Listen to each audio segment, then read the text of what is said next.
Hai teman-teman ya, ekonomi lagi sulit, lapangan pekerjaan makin sempit, daya beli makin menurun. Kita semua tahulah sepakat. Sudah saya bikin tes ya untuk beberapa daerah teman-teman kita, nggak cuma di Jawa, hampir semua di luar Jawa juga semua merasakan problem dan dampak dari ekonomi yang sulit ini teman-teman. Jadi artinya apa? Kita mesti refleksi, kita mesti kontemplasi, kita mesti evaluasi. Jadi nggak harus menjerit terus, nggak harus ngeluh terus, nggak harus sambat terus tanpa ada berbuat sedikit pun dari sikap, kelakuan, kebiasaan yang sudah menjadi kemelekatan berpuluh-puluh tahun.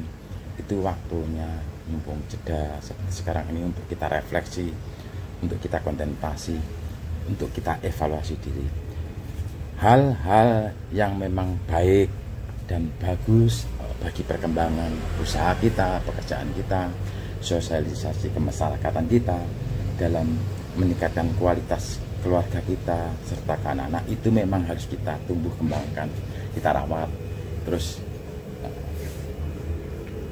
kita semai, kita pertahankan, intinya itu teman-teman. Tapi kalau dari sikap, kelakuan, kebiasaan, pola hidup yang sudah terjadi dari mbah kita, ibu kita, orang tua kita, sampai ke kita, kalau memang hal itu buruk, tidak ada kemanfaatan bagi kehidupan kita, tidak menambah sesuatu menjadi lebih baik, tidak meningkatkan kualitas di dalam pekerjaan kita, di dalam pelayanan kita, di dalam berkeluarga kita, di dalam bersosialisasi kita, ataupun dalam circle habitus pertemanan kita teman-teman, itu mesti harus pelan-pelan kita hilangkan, kita potong siklus lah, karena hal-hal itu udah nggak relevan dengan situasi dan perkembangan zaman yang sudah berubah dan berkembang begitu cepat.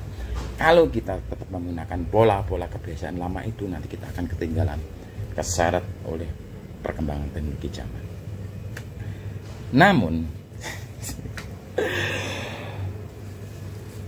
yang punya kesadaran saja itu nggak serta-merta langsung bisa teman-teman ya. Sudah punya kesadaran, punya kesungguhan, punya ketekunan, punya niat dan kemauan, serta perjuangan yang cukup panjang, mungkin berpuluh-puluh tahun, itu belum tentu beruntung.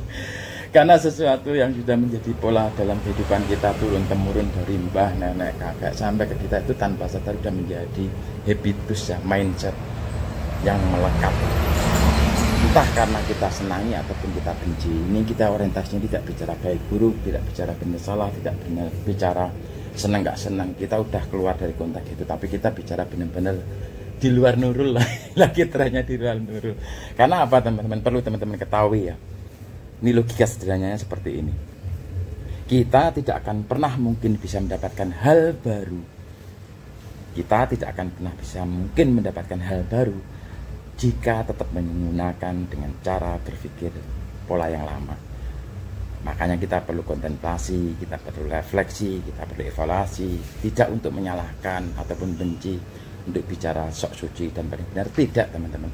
Kita refleksi itu untuk istilahnya ngaca diri di dalam situasi pasar sepi, ekonomi sulit, pemasukan sedikit, tetapi pengeluaran nggak bisa kita tahan. Itu kan karena terjadi imbas dari pola kebiasaan kita sebelumnya, yang kita ambil keputusan saat itu dalam kondisi enak, dalam kondisi mapan, dalam kondisi nyaman, dalam kondisi senang.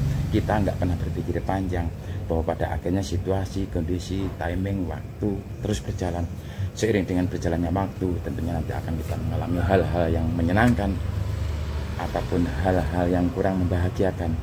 Entah itu kita senangi atau kita benci, itu kan di luar kemampuan kita. Tetapi kalau kita mau berjarak dengan diri kita sendiri, pelan-pelan kita mau berpikir, merubah mindset, kelakuan, kepribadian di dalam kehidupan, hal yang baik kita tumbuh kembangkan, kita pertahankan. Adapun hal-hal sikap karakter yang sudah menjadi kemelekatan pun, kalau nggak ada kemanfaatan bagi kehidupan, sudah waktunya untuk kita potong siklus dari sekarang.